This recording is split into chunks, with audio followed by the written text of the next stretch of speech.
number of codes to the Climate Act goals that have been set. This is not a rocket science code. It's on off-the-shelf technologies, a little more insulation, a little better windows, etc. It's not, anything avant-garde. Lots of benefits. Of course, it lowers energy use in all your buildings, reducing operating costs and making probably more in terms of operation costs. And the other interesting thing about energy efficiency overall is money invested in codes and energy efficiency stay in your community and are reinvested. And it addresses the problems we have with energy efficiency in buildings. 40% of roughly of our energy use is from buildings, existing and new construction to be built. And also enhances durability and also provides a healthier indoor element. One of the things, and I'm going to just run through this because I only have 10 minutes here, and I'm probably pushing already. Cost impact on the statewide basis, single family around the $2,000 increase, multifamily around the $1,500 increase, with paybacks of just over 5-6 years and just under 10 years. And this is based on the most stringent compliance path that's available. There are many paths you can take that allow builders to do what they can do most cost effectively. But it also doesn't take into account the incentives available that I mentioned before and from the utilities, National Grid, NYSEG, what have you. And of course, the tax credits. Likewise, in our climate zone here, climate zone 5, for this climate zone, about the same payback and cost for both single family and multifamily. Again, not taking advantage of any of the incentives that they can get every day. On the commercial side, lots of commercial construction going on in Saratoga County, of course. Percent savings and incremental costs about the same, $1 square foot, payback around 10 years without any incentives. And for our climate zone, where Clifton Park and Half Moon, where I live, which has about, this is a low figure. It's for the whole climate zone, but 21%, again, 10% simple payback over time.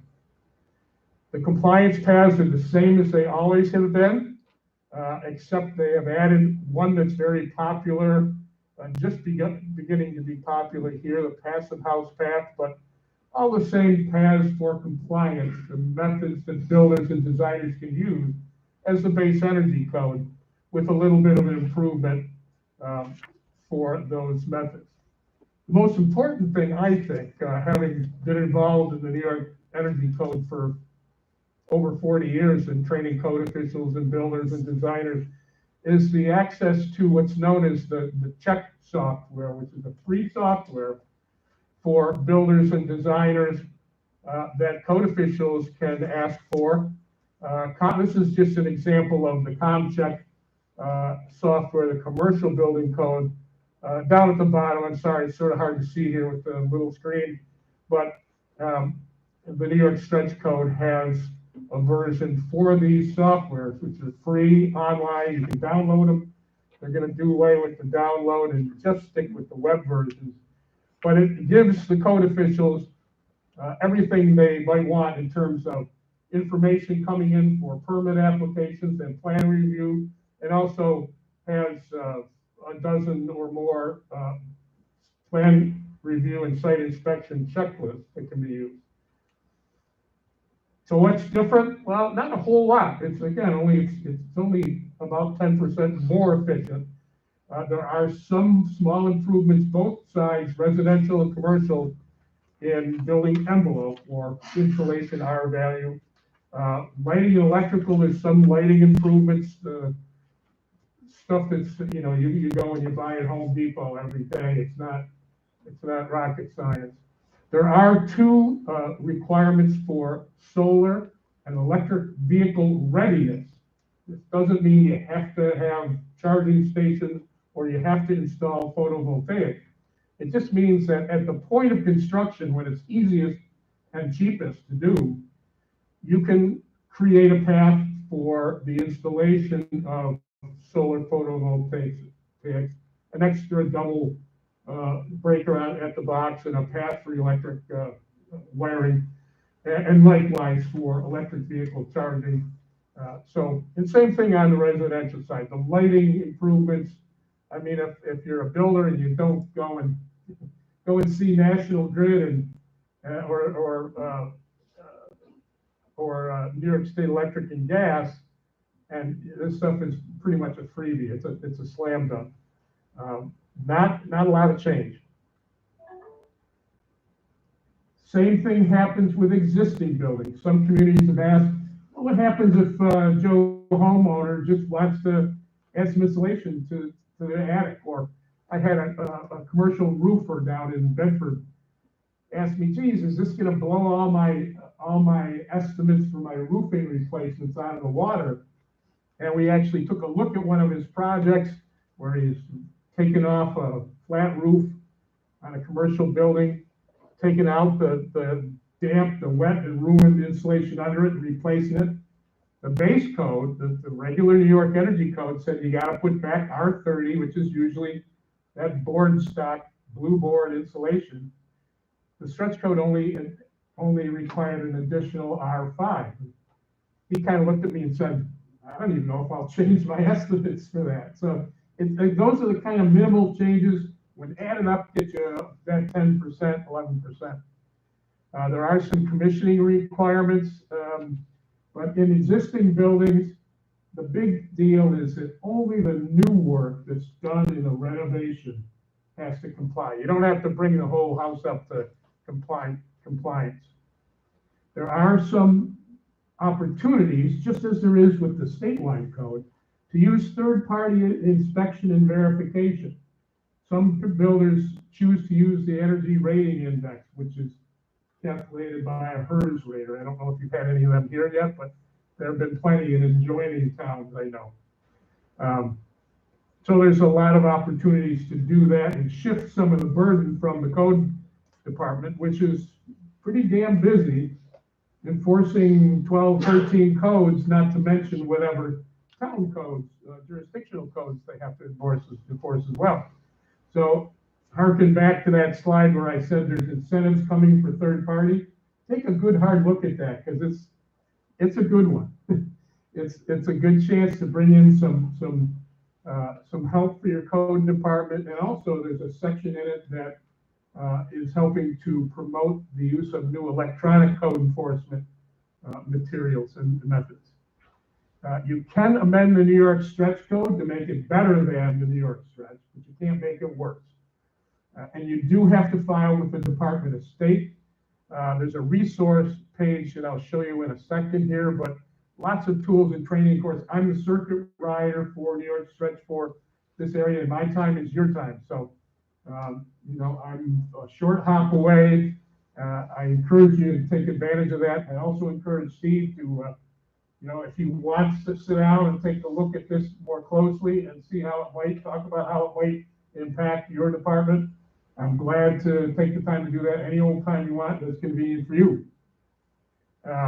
Circuit riders, that's me. Adoption guide and model local law is available at that site. Tom, you will have at your disposal a local law that you just have to basically tweak for the town of Clifton Park if you so choose. And there's an adoption guide with all the steps you have to take, which basically are 2 simple filings with the Department of State. Training, again, also other code enforcement tools. There's a single volume code book that each jurisdiction gets at least one of, and the res check and com check materials, and a hotline, and it's all at that website there. Again, you will have this, so you don't have to try to copy it down. Lots of communities adopting. I've been the one involved in most of what you see on the eastern side of the state. Been very active from Long Island heading back up this way, and more so now in the capital region. North Country's been a bit of a dud, but lots of towns and villages have adopted, at least a couple dozen at this point, and I'm working with another 12, 14 communities at the moment. So this is how you get me, and I'm sure that after this quick presentation, you'll have additional questions. Just don't hesitate to pick up the phone. I'm easily accessible. If you don't catch me right there, I'll get right back to you. And you know, my time is your time. Thank you all for letting me breeze through this as I did. Great, thank Any you, Mike. questions? Thank you, Mike. Appreciate that. It's interesting to look at some of the priorities coming forward with some of the state and federal government policies. You know, it's like what's old is new again, which is true of every industry. Whether it's fashion, stocks, whatever. If you just wait long enough, whatever was out of fashion will come back. But particularly the move to the all-electric housing.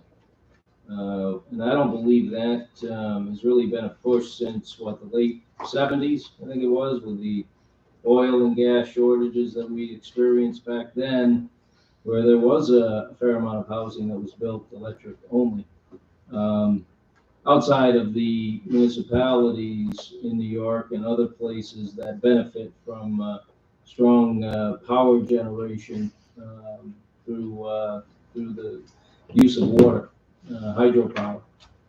But a lot of those areas have been all electric for a very long time, and they have extremely inexpensive electric charges due to the fact that they have so much hydro in those areas. And I think Lake Placid and up that way is a hot spot for the hydro. Is that correct? Yeah, Lake Placid, Tupper Lake, a bunch of NIPA munis, they're called. They get, you know, they buy electric for 2 cents a kilowatt hour. Yeah, yeah.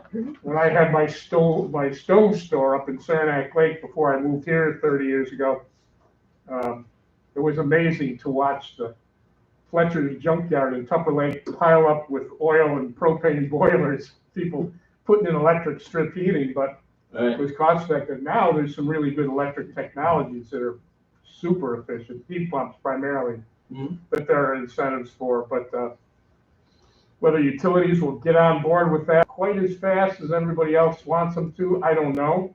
But this is the way the push is going to try to get there.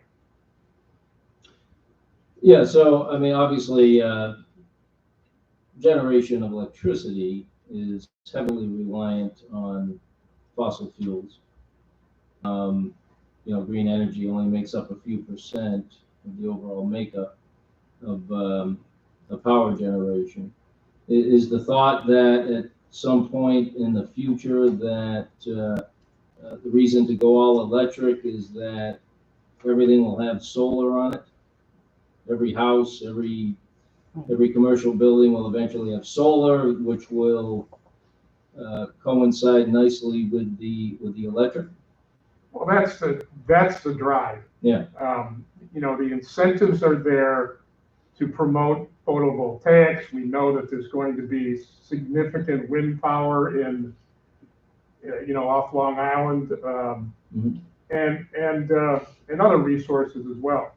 But photovoltaic is the big push now. They get the trade deals straightened out with China, and the cost of panels go back down again, and they incentivize it as fossil fuels have been incentivized for 200 years. It'll happen. Whether that's going to happen tomorrow, who knows? But we got to start laying the groundwork, and that's the thought in New York State right now. Yeah, I thought that was the case. Yeah. Okay. And you know, Joanne, thank you, and members of the committee for all the goodies this week, which I didn't partake in. No. I told you I don't have sugar, but or sweets. Although I did appreciate it, but we did share it amongst the town hall employees. So maybe you can describe a little bit about that. Well, that's not the important because part. everybody was asking me why Why are we getting all these sweets? Well, we just wanted to be noticed, I guess, is really the incentive there. And, you know, honey attracts more than vinegar. So I did want to mention that we are on a pretty strict timeline for adoption if we want to get our points and our money for this through the Clean Energy Community Program. We would like to have that resolution that is available presented on the 21st with a public hearing, hopefully on March 1st, because we'd have to submit it and get approval by the end of March in order to get those points. Mhm. And if we get those points, it gets us, right now we have 1,200 points. We get another 1,200.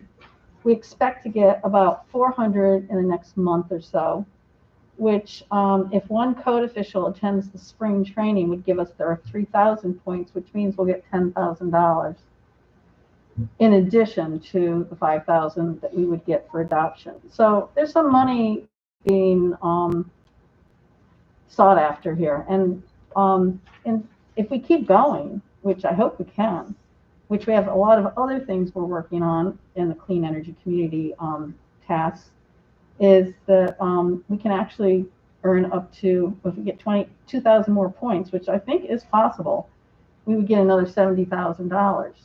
So without this stretch code adoption and the points, it puts that at risk.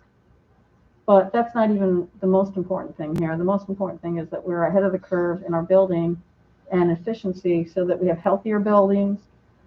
They last longer. We save money in the long run. We increase our resale value. And it does help us with our clean energy communities. I did want to mention that Jim Bright from our Green Committee is here. He is one of our stellar members. He actually installs all EV charge stations across the state for NYPA. Mm-hmm. And Haley Balcroft is our Green Committee member. But in addition to that, she is the actual Clean Energy Community Coordinator for 8 counties in our district, and we're glad she's on board, and she's really helped guide us through this and advise us. And thanks to Mike for his expertise and in this particular area and helping us with this presentation. So please ask questions. It's a great opportunity now to do that. Yeah, Mike, you mentioned that you're working with other municipalities. Are there builders that are voluntarily taking this course, or are they need some cajoling to make some of these improvements? No, I mean, there's quite a few communities that have adopted. Like I said, it started downstate. I believe 12, 14 communities in Westchester County alone. So builders are jumping on to comply with that. Code enforcement is enforcing it down there. I did have in another presentation, which would have made this even longer, some examples of buildings that did comply. One about Western New York. These were commercial buildings primarily. Homes are really pretty easy to comply quite easily. But commercial buildings, one in same climate zone just down in Hudson, another one in Athens, kind of a mixed use building, similar to what you're starting to see quite a bit of here. Commercial plus industrial, or excuse me, apartments above them. Mm-hmm. And so again, it's something that they're picking up on, and a lot of the folks downstate are pushing right to passive house homes, which is a step above, but meets the basic requirements of New York stretch, plus some other stuff that goes beyond even that. And they're using the passive house program to go through that as well. So yeah, it's gaining inertia. There are questions. There is some pushback. You know, everybody's talking about cost. It's kind of funny though to talk to builders in Westchester County about even a $4,000 or $5,000 cost increase when their starter home is 1.2 million. And of course, we've seen that here too. It gets swallowed up in that much greater concern about availability of materials. But again, it pays itself back. It's the only code that pays itself back. All the other building codes have very expensive improvements as well, and you will see that in a couple of years when all of the codes change again. And they don't pay back. And they don't bring any monetary incentives for folks as well. So yeah, you mentioned the supply chain issues, maybe some of the concern that might be that a new house is already much more expensive than it was a year or two ago. So maybe the additional cost on top of the very high costs that we're experiencing already for new homeowners, maybe that's the concern. It's just another. absolutely, yeah. so we all need to be concerned about that. It's getting harder and harder for the average person to afford a home. Right. However, 1 to 2% pretty much lost in the sauce when you're talking, the improvements from this code that again pay themselves back. Once again, the changes in the other codes, nobody really talks that much about costs, but there are significant cost increases. We had one with the addition of sprinklers for one housing type, and the cost of that was far greater than anything you're seeing with any of the energy codes. All right. But yeah, you're right, and we all have to think about that and be concerned about that. But the market is moving our costs higher all by itself. A lot of it due to COVID and simple economics. Doesn't mean we should stop watching, but we do need to move forward. And when you've got a code that pays back for itself and keeps those costs within limits, the energy code, the base energy code, is the only code that has a cost requirement. It has to pay itself back, simple payback within 10 years. Only of all of our building codes it does that. So again, I think it's worth it, but I've been pitching this stuff my entire career, so I'm not being fair. Any other questions for Mike at this point? Yeah, I was going to ask about the review, the review of permits on the code.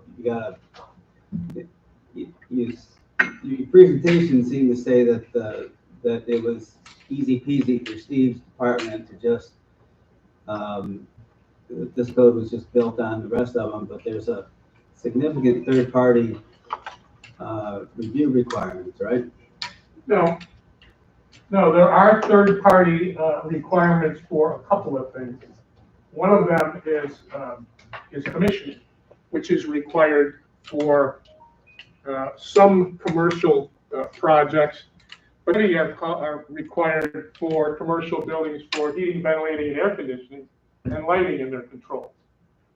So the only additional commissioning requirement is for building envelopes in commercial buildings, the air tightness. What we do have for third-party requirements is if a builder or a designer or both decide to build a house to passive house or to use one of the performance paths, the energy rating index. These are all options available under the current energy code. This isn't stretch code. It's available under the current code. The only difference is there's another one added if they like it, and that's passive house. So those third parties are all things that are available right now, whether you adopt the stretch code or not. It's all stuff that's going on now. And what are the training requirements? Training requirements for Steve's guys to implement and review for this code. There's no additional training requirements. You just have to get with the folks, the certified folks that do those third-party inspections. For example, if you're using the energy rating index in the energy code, the current energy code now, somebody comes in with a project that shows compliance under this, which builders are learning is the most flexible one, allows them the most leeway as to what they want to do to a design in a home or a building. You probably would have to have an energy rater, a home energy rater, give you their reports, which look kind of like the res check reports, but they're done by a certified individual. It's nationally certified and has QAC over their industry. And essentially, that cuts the work of the code official by considerably, because they do the plan review. Now, you have to be comfortable working with them. You have to know that they know what they're doing. But it doesn't require any additional training to work with a third party like that. But the third party does add review costs for the applicants, right, for the builders? Usually, the builder or the homeowner pays for that third party. So Yes. and that's in addition to the $2,000 per home that you scoped out here for additional. That's correct. That would be correct. However, again, what usually happens there is that the third party is able to, because it's the most flexible compliance path, it allows the designer and the builder to work together to do the things that the builder already is doing to comply with the energy code that may cost him less. That's not allowed by the simpler methods that, Steve and his department is charged with doing if nobody else is doing it for him. That make sense? We'll take a look at it. No, this is tough to explain in this short of time. Again, my time is your time. The energy code has always been considered to be complex. Can I just add, when we had our house reviewed, we had the third-party rater come in, we paid for it, and I sort of helped supplement that review, so Yeah. we were helped out, we did that footwork. So that would be, I believe, the simple explanation of what would be done here. So I know the concern is the extra weight on the building department, but That's that would definitely be, something to be considered, no question. No question. These guys are you know, overworked and underpaid, and I'm not doing that just to blow smoke on Steve here. Is that true, Steve? No But again, I encourage you to take a look at that third-party incentive program. Yeah. That's huge. There's big dollars there. I'm not talking $5,000 or $10,000. I'm talking, $50,000, $60,000 to help improve and take some of the load off without increasing or by incentivizing the cost of doing that. Just like, the $1,000 or $1,500 you paid for your rater. Right. So, it's there, and it can be cost effective. Again, I'm available to sit down and talk about it. If you want to pick up the phone, let's just do it. Right? Mike, any lessons learned from any of the other municipalities that have passed this? Yeah, we had kind of a fun thing happen from our dear friends at Department of State, who had 2 years to look at this New York stretch code that was developed. And 2 years later, after we started rolling it out, said, oh wait, there's all these conflicts with the base code. That was a real curveball that took some of the communities that were considering adopting off track for a while. It took a couple of them off track permanently. We've fixed those problems, or we asked Department of State to identify what it was, and it's in the new adoption guide, and it's in the new model adoption law and what have you. So hopefully that's the last of that. That was the biggest stumbling block, really, and getting good information out. There's always misinformation passed around. There were people saying that, oh my God, it's going to cost the average homeowner $20,000 to build to this New York stretch. There's actually a State Builders Association false white paper, we'll call it, that was out. It still is out there, actually. Haven't been responded to yet. But and also that they would be forced to install photovoltaics or electric vehicles, charging stations, and all that stuff. That always goes around, and it's face it, it's that regulatory climate out there. For good reason, in some cases. I say no, but we all have our special pet features to government of any sort, whether it's town or county or state. So again, my time is your time. Thanks for listening to me tonight. It's a pleasure. It's a pleasure that you folks are forward enough to be thinking about this. So I'm not blowing smoke at any of you. Sure. With that, this little guy's gonna drag himself home, put some ice on his knee. Oh, all right, that sounds good. Fortunately, it's only half full. Thanks again. Well, thanks for your time, Mike. Yep. Very good. Well, I appreciate Mike stopping by. That's a lot of information to consider, and I'm sure everybody will want to do some research on their own, and we can go from there. Thank you. Thank you. We do have a number of resolutions this evening. Teresa, if you could read through them, please. A resolution appointing Dolores Mabb as a principal typist for civil service classification, whereas an opening exists for a principal typist in the Department of Building and Development, and whereas Dolores Mabb successfully passed the civil service exam and is on the certification list of eligible principal typists provided by the Saratoga County Human Resources, and whereas Steve Myers, Director of Building and Development, has interviewed Ms. Mabb and wishes to hire Ms. Mabb as a principal typist, grade 6, step 4, year 1, to be paid $32.84 an hour. And whereas Dolores Mabb has demonstrated the background, education, training, and experience necessary for the position, now therefore be it resolved that Dolores Mabb, 387 Middle Line Road, Ballston Lake, is hereby appointed as principal typist for the town of Clifton Park for civil service certification effective immediately, and be it further resolved that the comptroller is authorized to transfer $33,415 from general fund building department pay Bonnie and $20,400 from general fund building department code enforcement to general fund building department employee. A resolution appointing Kathleen Bonnie as a part-time senior account clerk in the Building and Development Department, whereas the Department of Building and Development has requested permission to retain Kathleen Bonnie, who will retire February 25th, 2022, as a senior account clerk on a part-time as needed basis due to the volume of permit review and inspection requirements in the department, and whereas Ms. Bonnie has extensive experience and expertise in the day-to-day operations of the Building and Development Office, now therefore be it resolved that Kathleen Bonnie be appointed as a part-time senior account clerk to be used as needed to be paid from the general fund building and development part-time employee grade 5 step 11 $34.44 per hour from the part-time matrix effective March 1st 2022.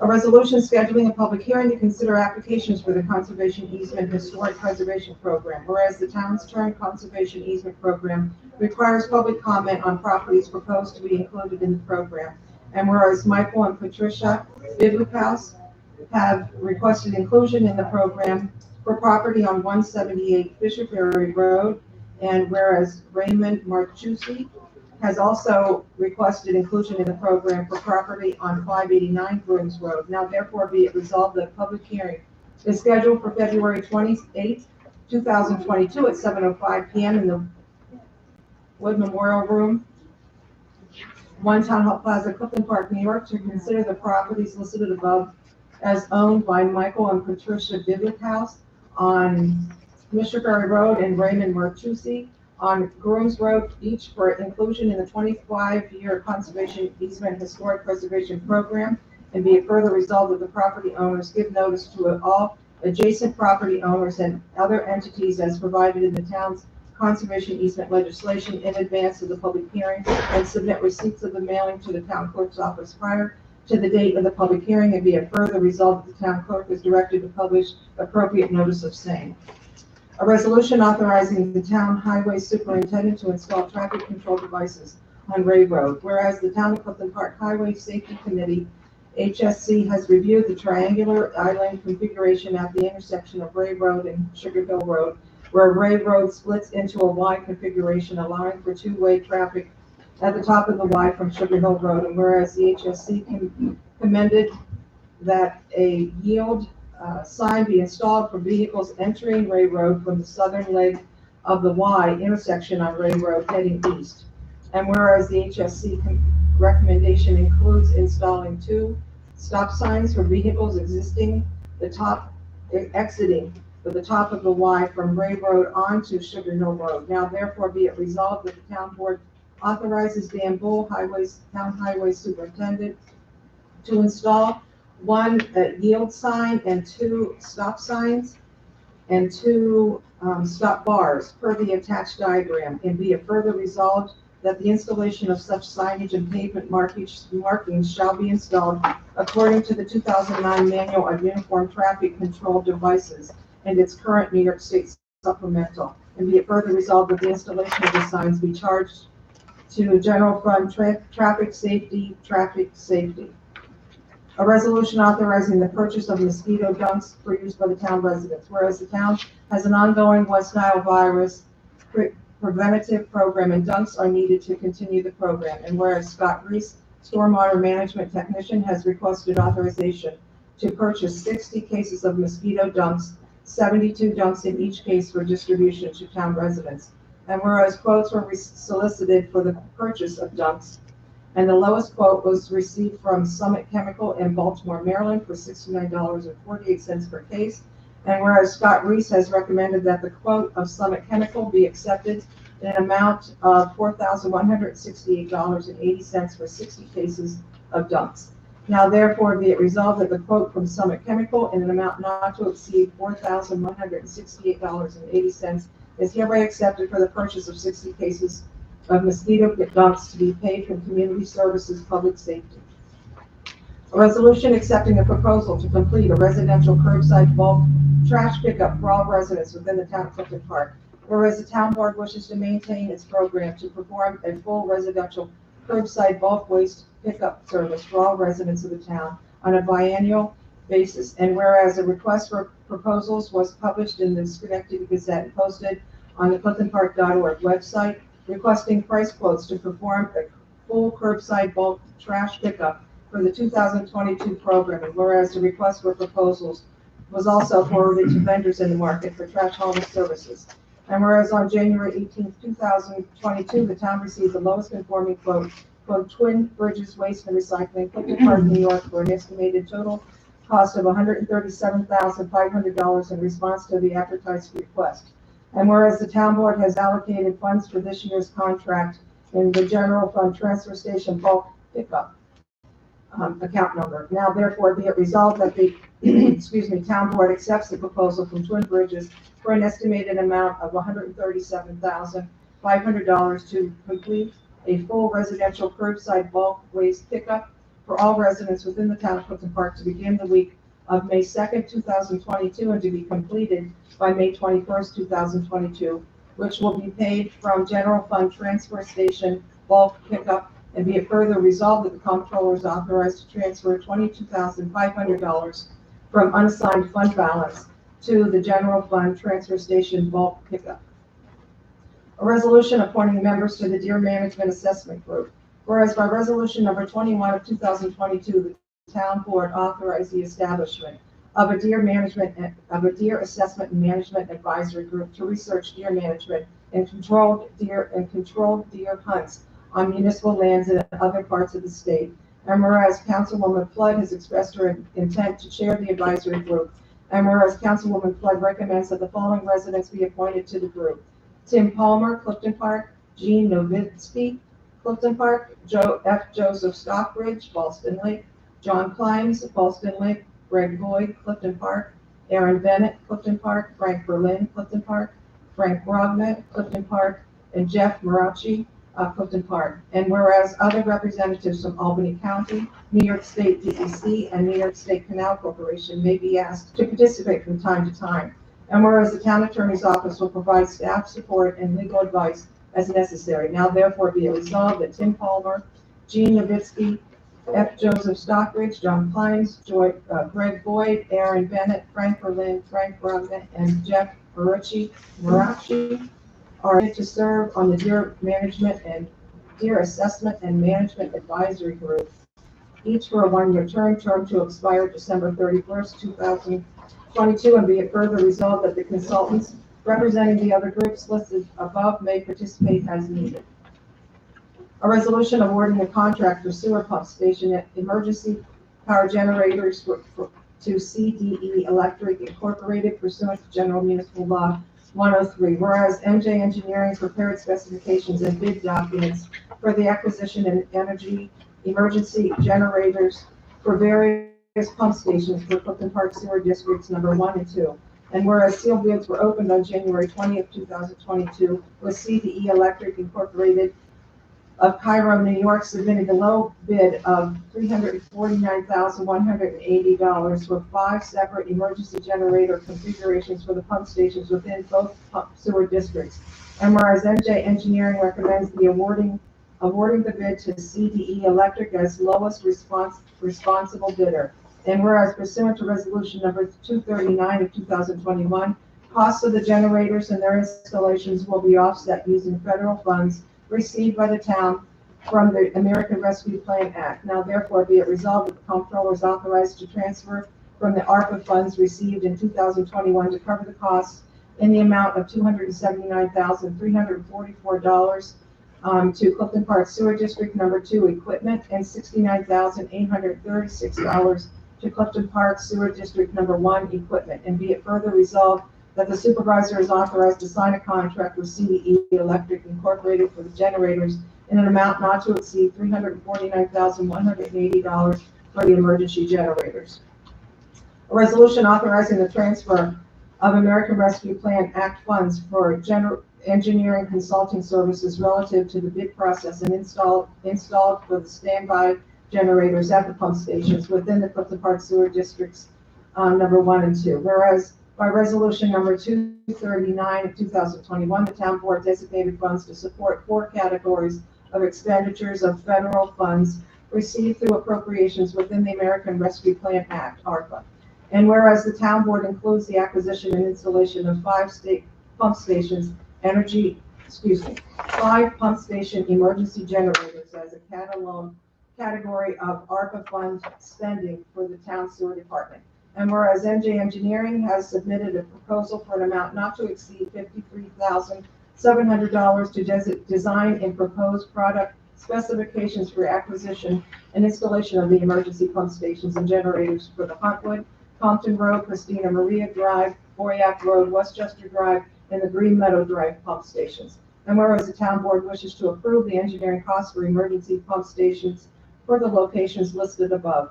Now therefore be it resolved that the April 21st, 2021 engineering estimate from MJ Engineering is approved, and be it further resolved that the comptroller is authorized to transfer $42,960 from the general fund of the ARPA funds received to the Clifton Park Sewer District number 2 engineering and $10,740 from the general fund to the Clifton Park Sewer District number 1, and be it further resolved that the comptroller is authorized to pay MJ Engineering and Land Surveying PC $29,420 from the Clifton Park Sewer District number 2 engineering and $7,355 from the Clifton Park Sewer District number 1 engineering to offset the engineering costs billed to date.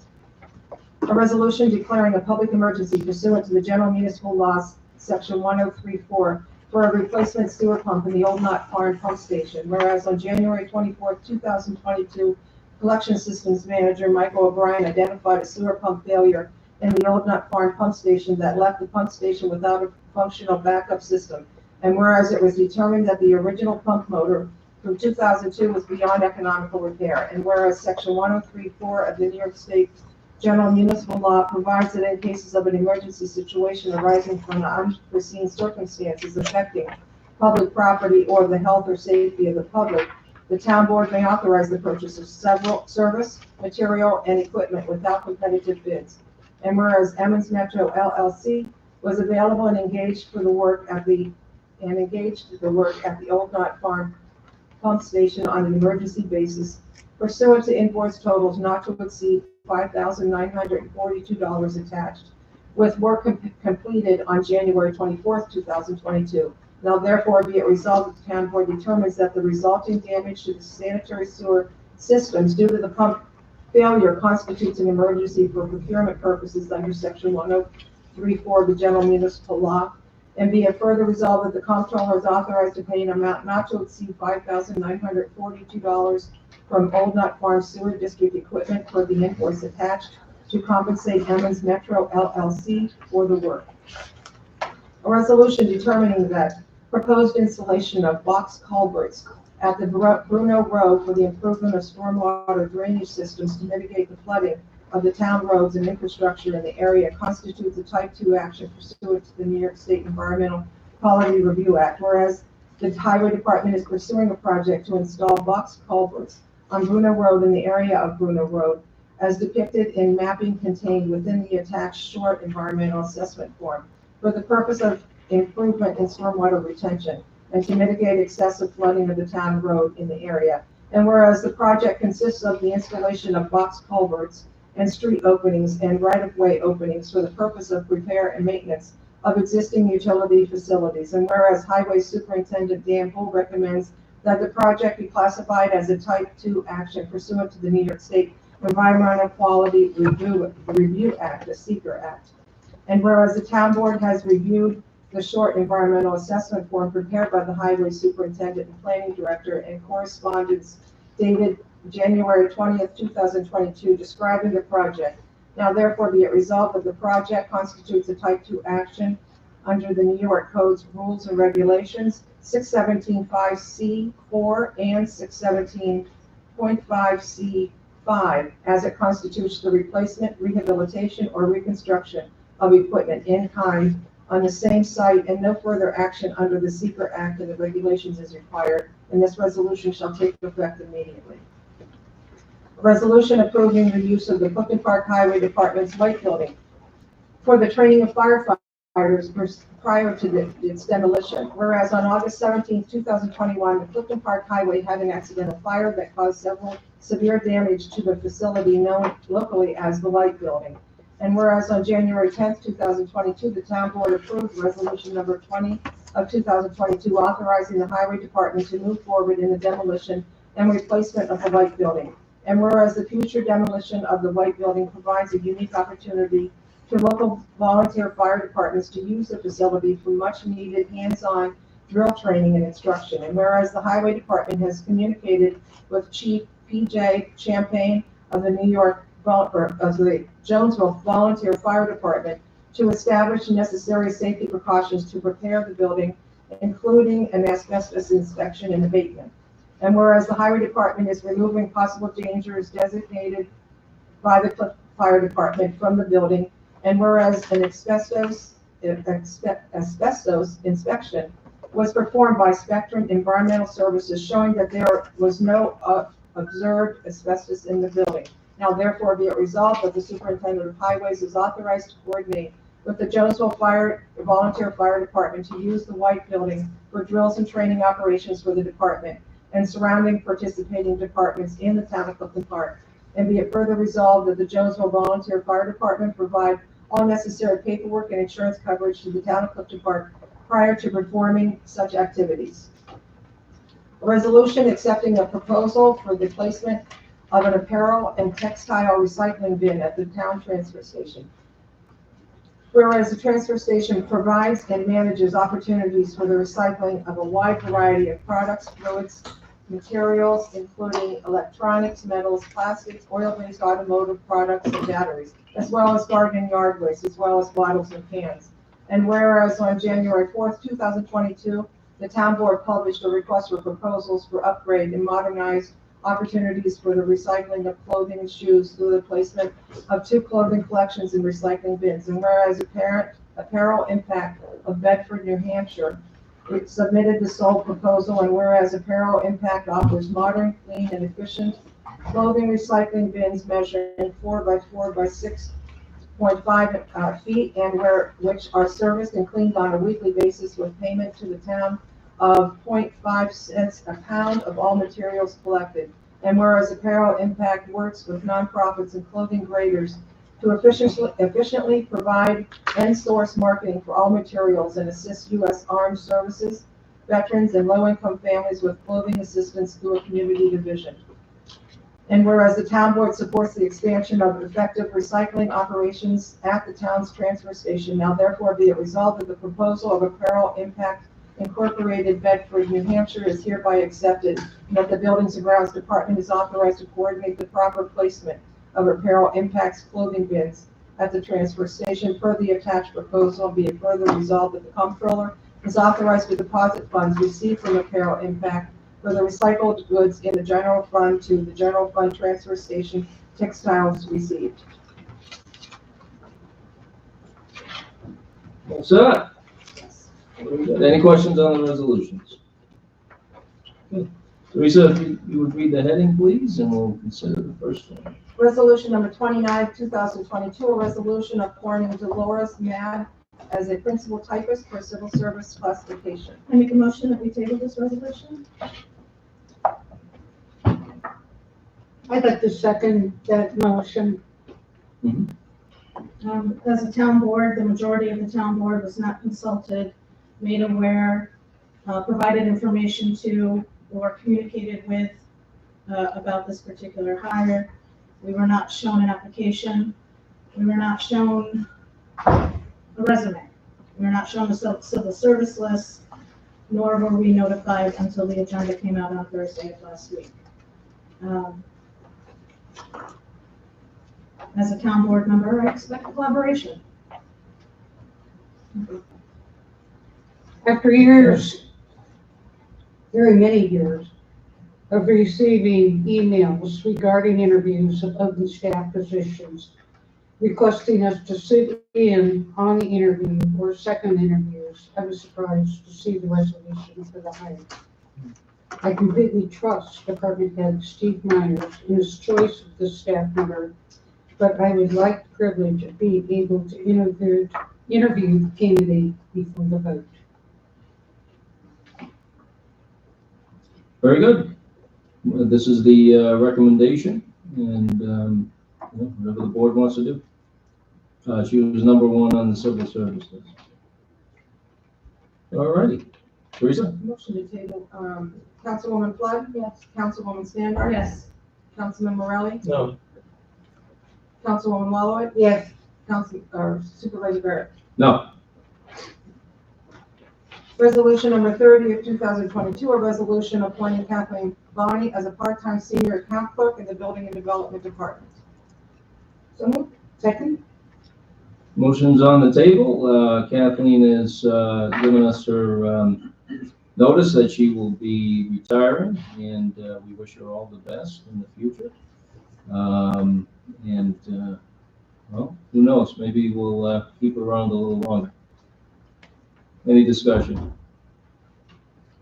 Okay, Teresa? Councilwoman Flood? Yes. Councilwoman Standard? Yes. Councilman Morelli? Yes. Councilwoman Wallowit? Yes. Supervisor Barrett? Yes. Resolution number 31 of 2022, a resolution scheduling a public hearing to consider applications for the Conservation Easement Historic Preservation Program. Second? Motion's on the table. We have a couple of applications tonight, new applications for the program. I just want to say We one will- thing too before John talks about this. Okay. John. Oh, they meant John Shear. John Shear's not here. So John, you have So- something to say about these properties? He does. Before he does though, I just wanted to mention how these conservation easements tax credits are quite an amazing thing that our town offers to people who live in these historical homes.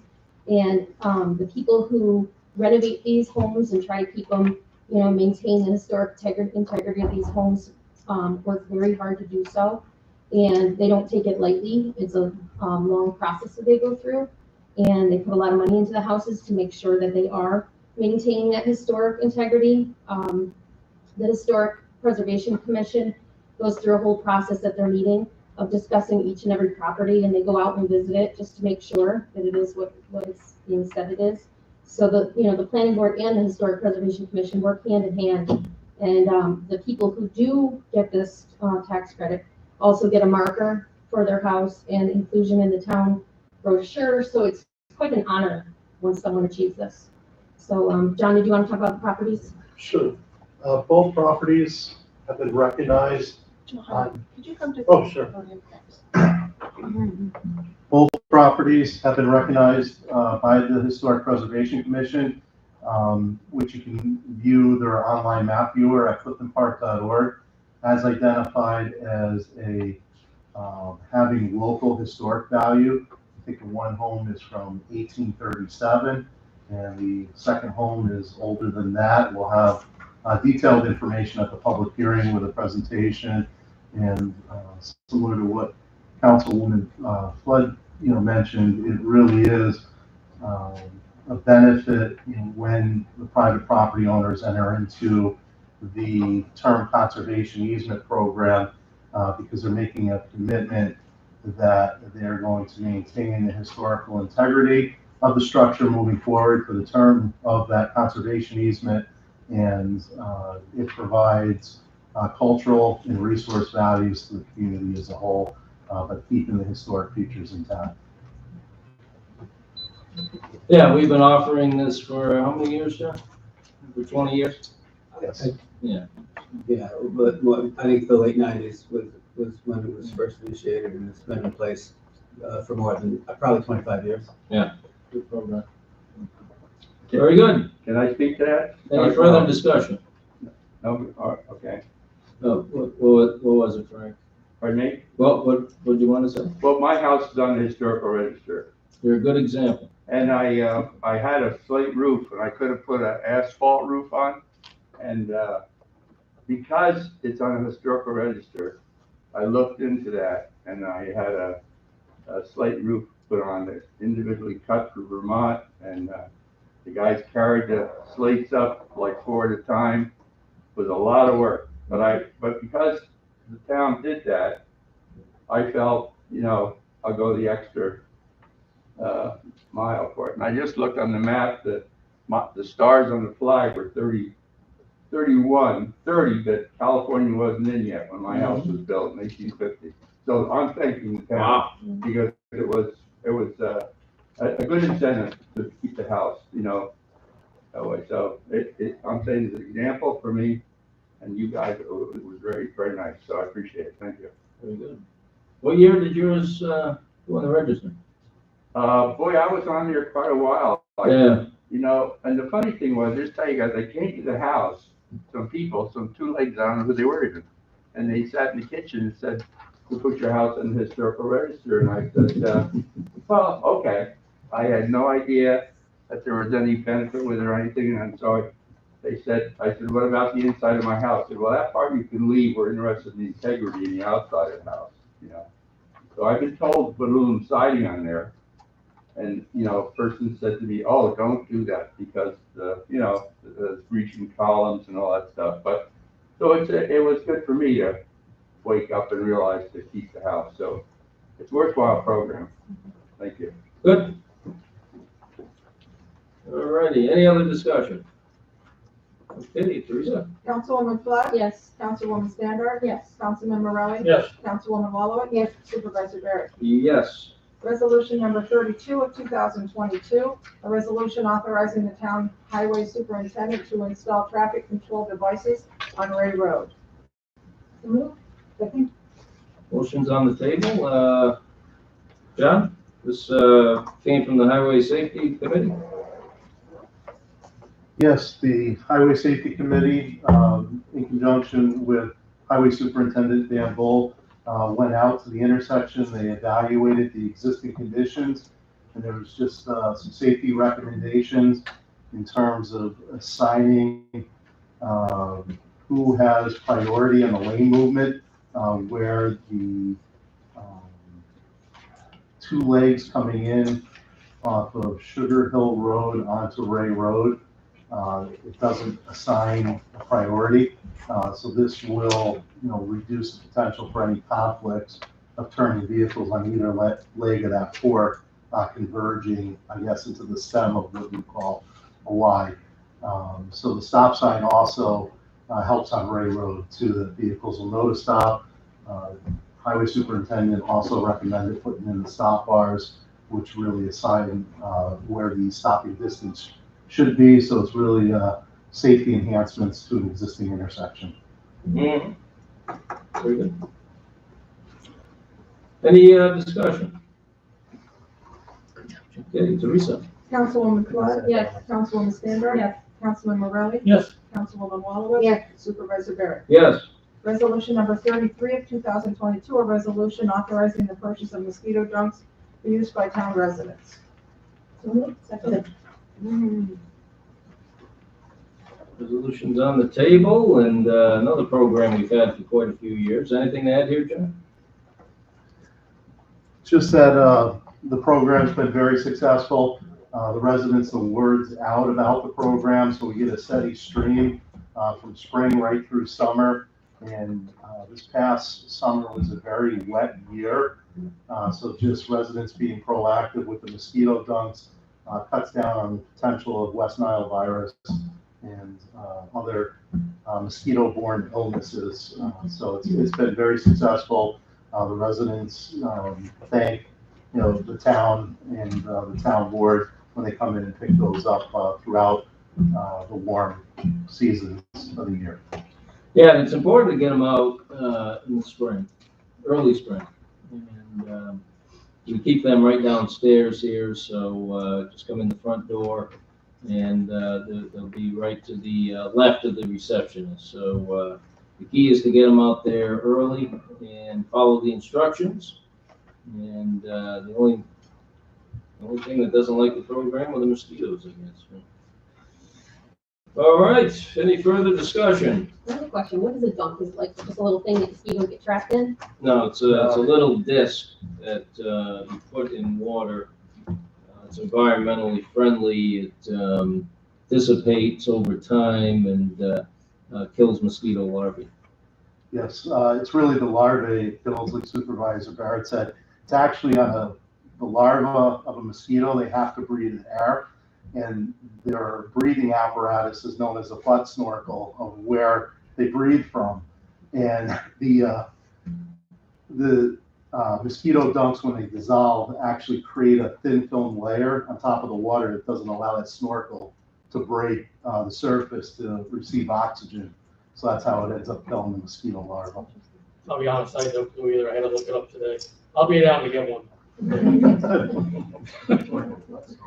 Yeah, we want to get them out. The more we get out, the more hopefully we'll stunt the growth of mosquitoes in So town. any resident can just pick Anybody one would up? appreciate Any it. resident in town Yep, can get one? All right, very good. Teresa? Councilwoman Flood? Yes. Councilwoman Standard? Yes. Councilman Morelli? Yes. Councilwoman Walowitz? Supervisor Barrett? Yes. Resolution number 34, 2022, a resolution accepting a proposal to complete a residential curbside bulk trash pickup for all residents within the town of Brooklyn Park. Second. Very good. It's on the table, and we did receive two bids. The low bid was Twin Bridges.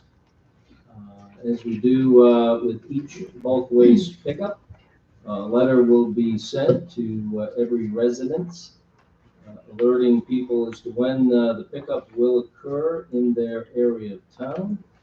So we'll be starting May 2nd, and it'll end by the 21st. So over that period of time, everybody will be serviced. That'll be the maximum amount of time that the bulk waste pickup will take. So we're looking at a 3-week period, and again, Twin Bridges was the low bid. Yeah, I noticed the other bid actually had a cap on the amount of what they would pick up, and then they were gonna start charging us more. I think this really made a lot of sense. Go with this proposal. This bid. Yeah, it was, let's see, it was gonna be 4 weeks. Cost was $155. So yeah, it would have been more expensive on the front end, and yes, then there were limitations, right? Okay, very good. Councilwoman Flood? Yes. Councilwoman Standard? Yes. Councilman Morelli? Yes. Councilwoman Walowitz? Yes. Supervisor Barrett? Yes. Resolution number 35 of 2022, a resolution appointing members to the Deer Management Assessment Group. Second. Resolution's on the table. This is just to get a group together to look into the deer management, issue that we feel we have in town, to see how we can best manage it. Everybody on the committee is from town. We've been consulting with other municipalities like Albany County. There's one in, Long Island, and there's one out in Arundecoy at West. So trying to do as much research as possible for the surrounding areas that have already done this. Looking to, consult with the DEC. We have several members who are going to be joining the meeting next, wildlife biologists from our area. And then the regional wildlife manager is also going to be joining us to answer questions. Hopefully our town attorney will come too to answer some of the questions we have about the specific legalities or whatever. Yeah, you set that up already, didn't you, the date on it? Yes. Yeah, that's the date I'm covering the planning board, actually. Okay, so will it always be Wednesdays when you cannot make it?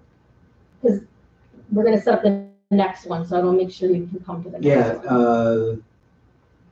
It's just a weird Wednesday because it's a holiday. Oh. Is that, it's the holiday week, right? Yes, Yeah, yes. so that's the only reason the Okay. planning board is pushed Okay, to Wednesday night. okay, we'll get together. All right. Okay, thank you. And we do have two members, Frank Berlin and Tim Palmer here.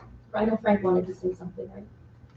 Oh, I just think that it's a good idea to look into, what's going on, you know? In a way, we are managing the deer right now, but we don't look at it that way because we filled out the eastern part of town where the deer were, and we managed to push them into another region. And we keep, every time we do something, it has an effect on them.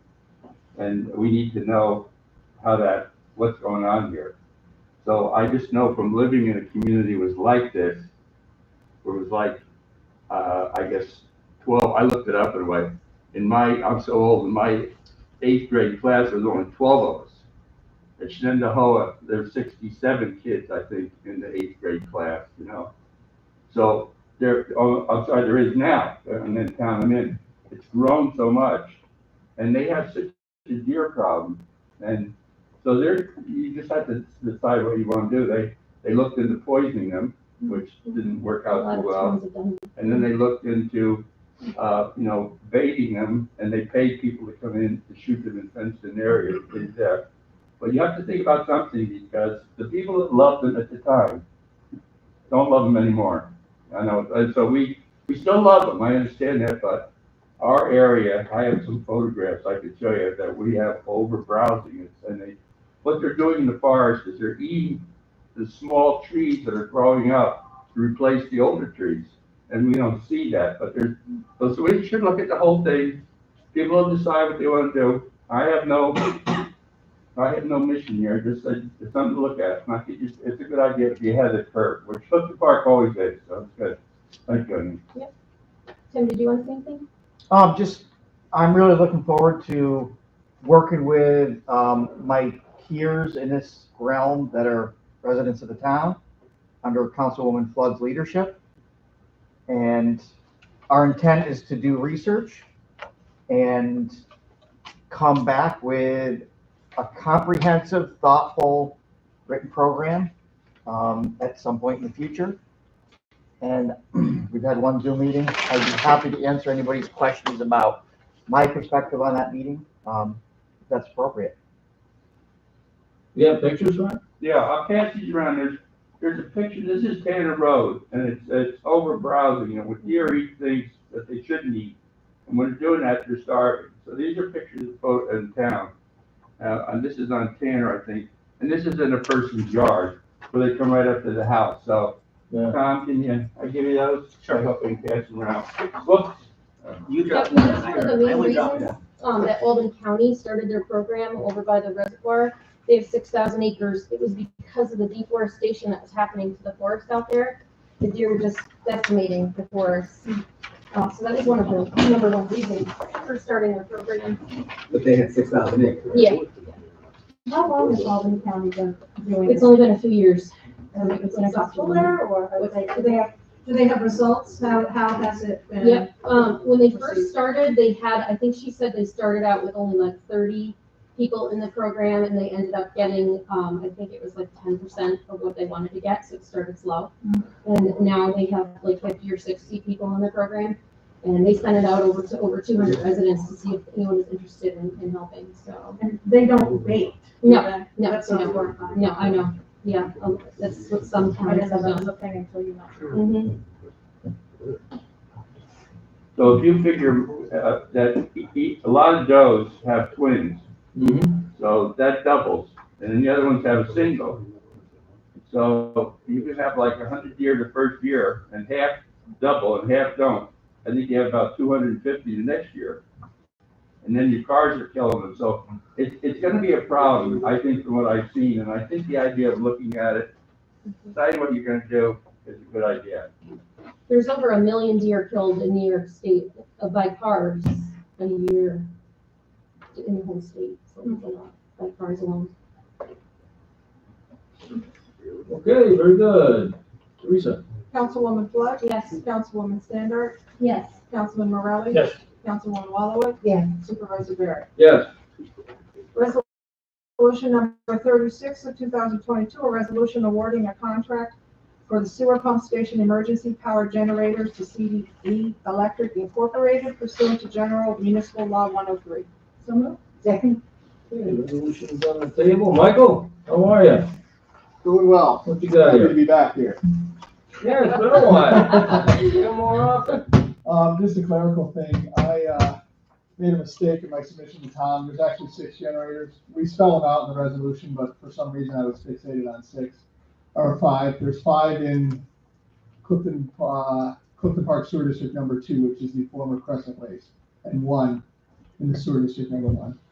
Just wanted to get that out there. I made a mistake. Cost is the same, though, right? Cost is the numbers are same, so we're actually getting a better deal. Right.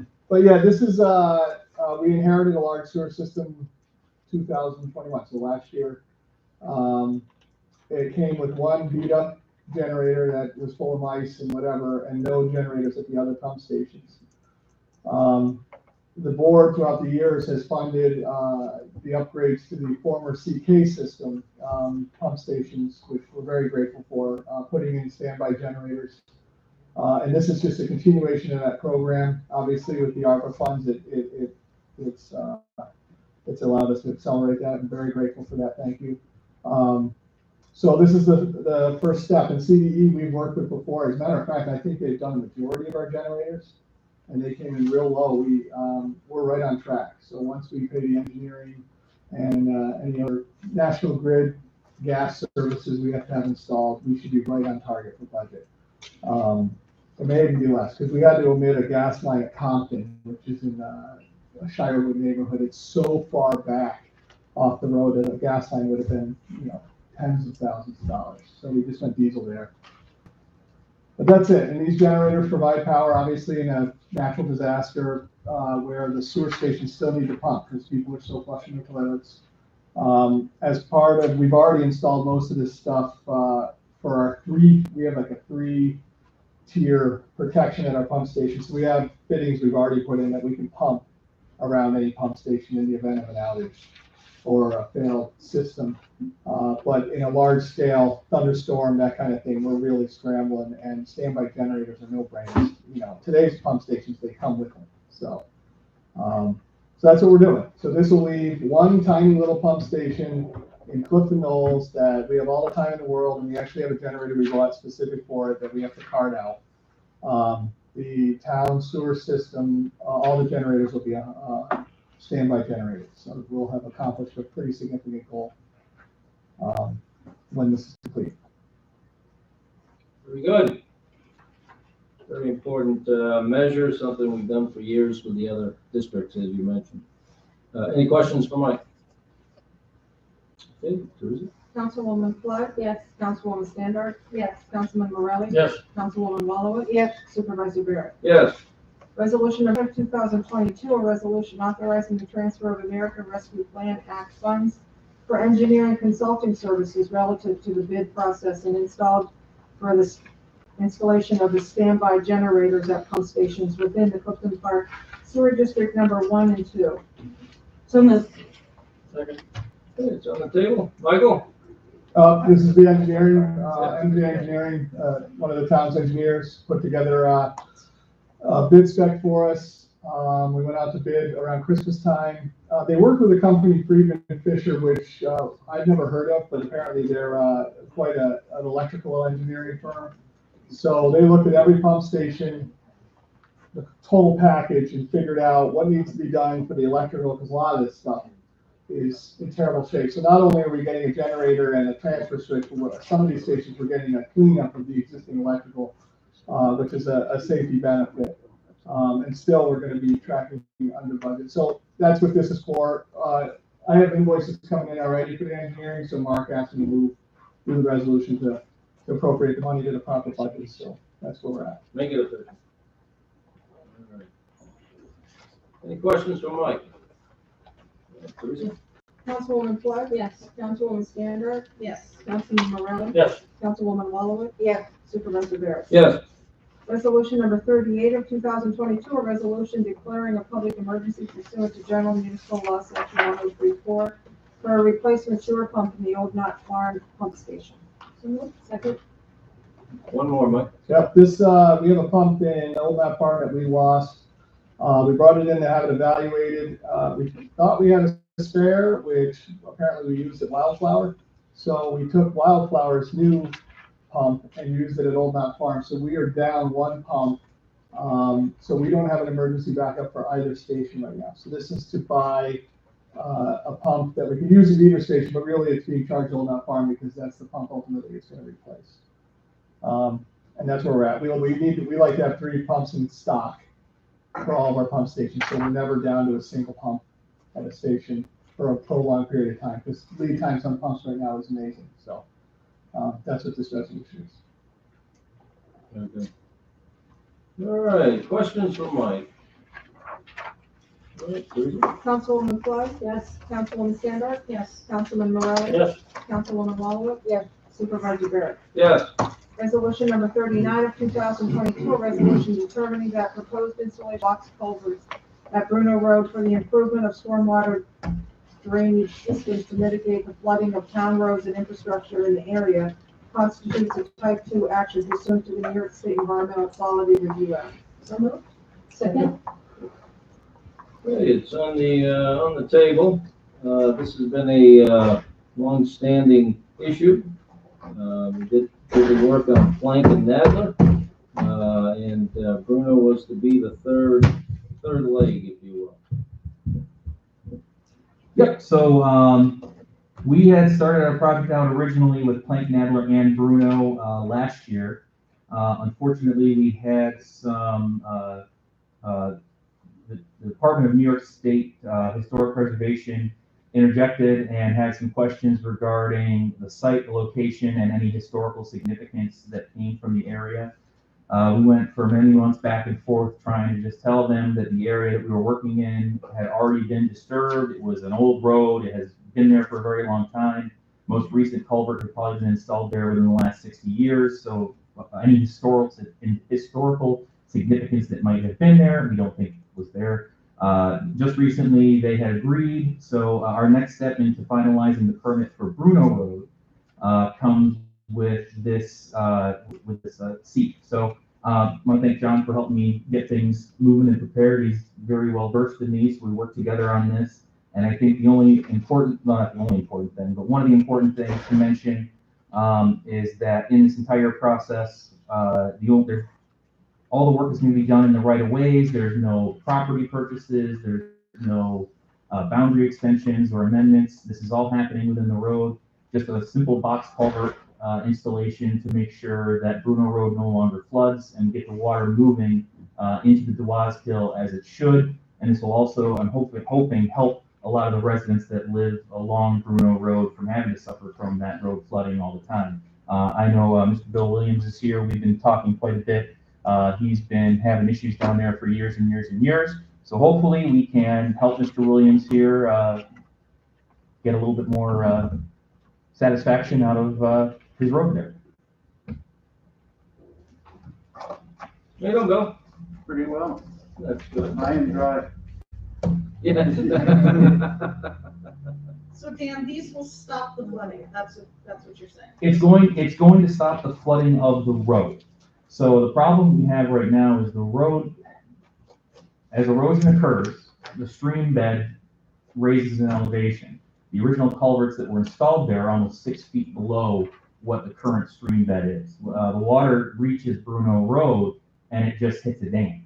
So most of the time it rolls over and floods. Well, if goes up to the road and then starts getting into people's homes. The home that's directly right there, we've had to help them. A culvert that was installed 25 years ago is now underground and underwater. Well, not anymore. We took it out and rebuilt it.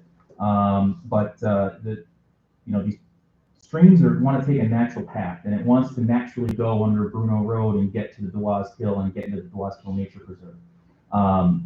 With the installation of the culvert, there will be some additional erosion as the stream finds its natural progression that way. But as it is now, that dam that is Bruno Road holds it from finding its natural course. So we're trying to get it back on its natural course.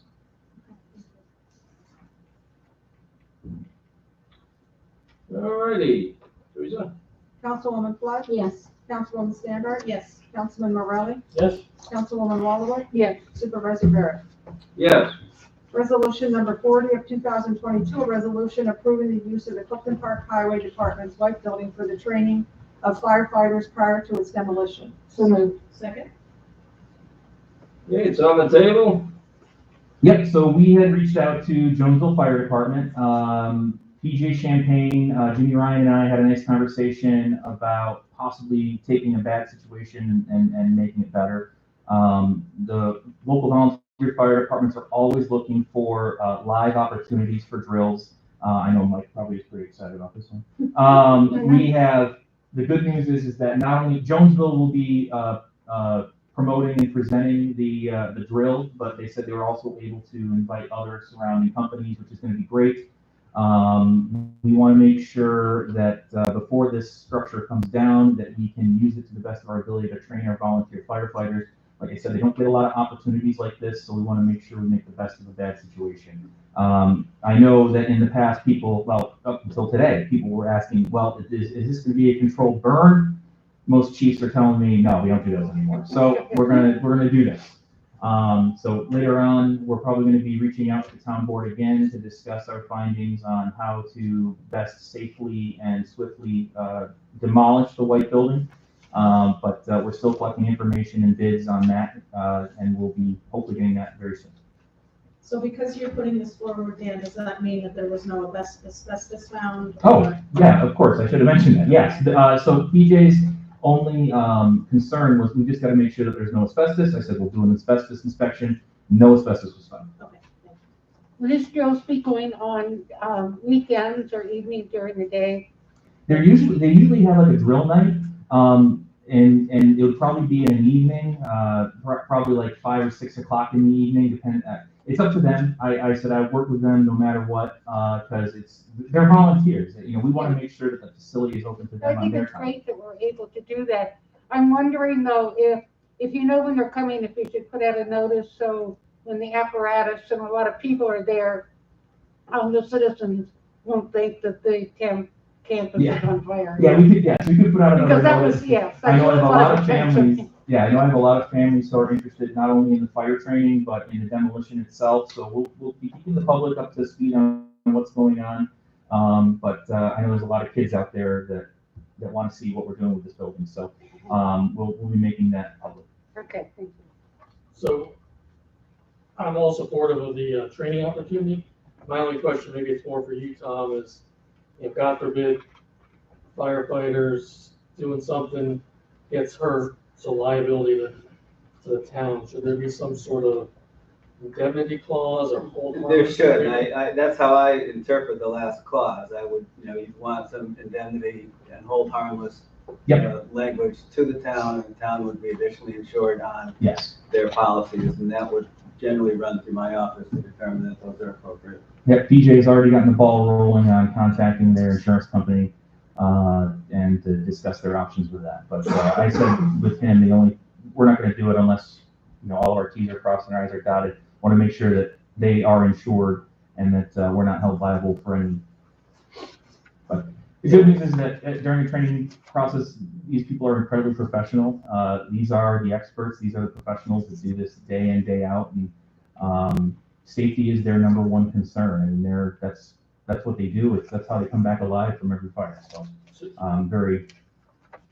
Yeah, so you insurance coverage before? Yeah, you probably, the board might want to amend the last clause just to say that the insurance certificates to be reviewed by the town attorney's office for approval. That might be a suggested addition. Makes sense. Yeah, whatever the board's comfortable. Well, I'll entertain that amendment to the resolution. Second. Okay. Any other discussion on the resolution as it stands? Seeing none. Teresa? Councilwoman Flood, Yes. Councilwoman Standard, Yes. Councilman Morelli, Yes. Councilwoman Wallach, Yes. Supervisor Barrett. Yes. Resolution number 41 of 2022, a resolution accepting a proposal for the placement of an apparel and textile recycling bin at the town transfer station. Second. It's on the table. We've had Salvation Army with a collection point down at the transfer station for a long period of time. We've had difficulties with them servicing the collection point, and it's not the most attractive collection point either. We asked them if they had any interest in continuing to have it there. After some thought, they came back and told us they were not interested in continuing. So we still want to offer that opportunity to Clifton Park residents. So an RFP was released. Apparel Impact responded. They have a very intriguing business model. The bins are small. Professional appearance stated that they would be serviced weekly. That was in the RFP. Yes. Yeah. And there'd be a payment to the town of 5 cents per pound of all materials collected. So did I leave anything out as far as the what they're offering? No, they do have a charity component where they do work with veterans groups and underprivileged to get some of the clothing donated as well. They have a separate arm that does that. And they seem to have a pretty efficient triaging system and grading system for the end user and end recycling.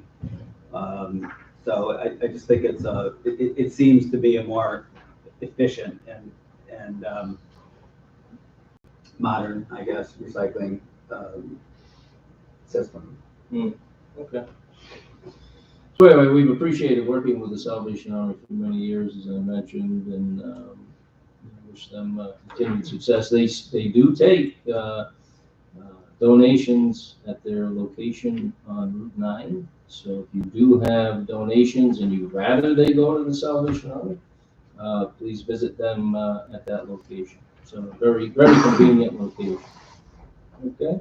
I have a question. So this company does have that community division you were talking about, Yes. Tom? So would that end up coming back to our community? No, I don't know that. I don't know that at all. Okay.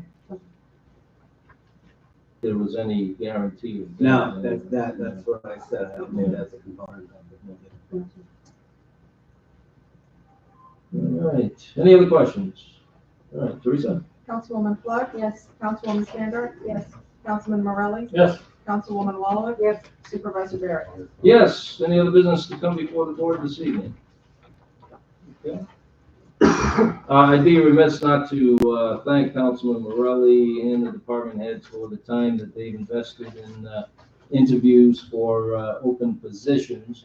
If the remainder of the town board is suddenly interested in interviewing candidates, then let me know. We got to get the process moving and get these positions filled. We're interested. Good. We have never stopped. Well, I always sent out emails asking for a town board member to be a part of it, There you go. and, That's and incorrect. not on these, because I stopped doing that, because there seemingly was no interest from anybody other than, Councilman Brown. So the supervisor and deputy supervisor interviewed the candidates and made the recommendations. The board's choice to hire people or not. Very good. We'll go to public privilege, if you like to, is there anybody, Bill, John? I have something to Bill, did you want? I'd just like to stretch. Yeah, just to, like to comment that it has been the flooding. Could you state your name for me and your address, please? Bill Williams, 714 Bruno Road, Thank you, Bill. and been a resident of Clifton Park for 36 years. Quiet resident for 36 years. But I've witnessed the flooding of Bruno Road for many of those years, and spoken with 3 administrations during my period of residency. And there's been one complication after another. So I'm relieved to hear that there's a resolution that has been supported by the board. Appreciate the attention that the issue will be given. We had a heavy season of rain, and that exacerbated the problem. There's saturated lawns, property values are down. Highway departments posted the signs warning of that it's a flood-prone danger, and hopefully those won't be necessary. And you live on the Kins Road side, right, Bill? Yes. Yeah. Yes. So we've seen other projects done, Nadler and was it Plain, and a more major issue on Kins Road Plain intersection. So there have been improvements, but there's a lot of water, there's a lot of flooding, there's a lot of issues that contribute to that, in addition to the water flow and Bruno damming up because of the culvert size. A lot of debris has been contained, and there's a lot of tree damage. Yeah. And so I just want to thank the board and Dan for the attention this has been given. So thank you for letting me speak. Thank you, Bill. John? I'm good. Also? Well, thank you, Jared. Teresa had something. I have, Anton Saliker requested this to be read for tonight. Supervisor Barrett, thank you for signing the grant contract for the construction and completion of the half-mile sidewalk on the north side of Route 146 at the Clifton Park Town Center. I would like to hear back from you or someone else when New York State completes their execution of the contract. As you very well know, it has been over 7 years since I presented a petition in the town board requesting this sidewalk, and it has been another 5 or 10 years earlier that I have been informally making this request. I hope that communication from you to me will improve. As you know, I sent at least 3 emails since January 18th town board meeting requesting information about when you would sign the contract. You never responded. Jen Vigiani of the planning department responded with 10 minutes after I finally gave up trying to get information from you. In the future, please provide prompt answers to simple questions that I sent to you, just like you should to any other town resident. Please do not leave me or anyone else hanging and waiting unnecessarily. Consider it a simple courtesy. It will be greatly appreciated. Very good. Motion to adjourn. I'm sorry, who seconded? Mr. Morelli. Of course you did. Councilwoman Flood? Yes. Councilwoman Standard? Yes. Councilman Morelli? Yes. Councilwoman Waller? Yes. Supervisor Barrett? Yes, thank you.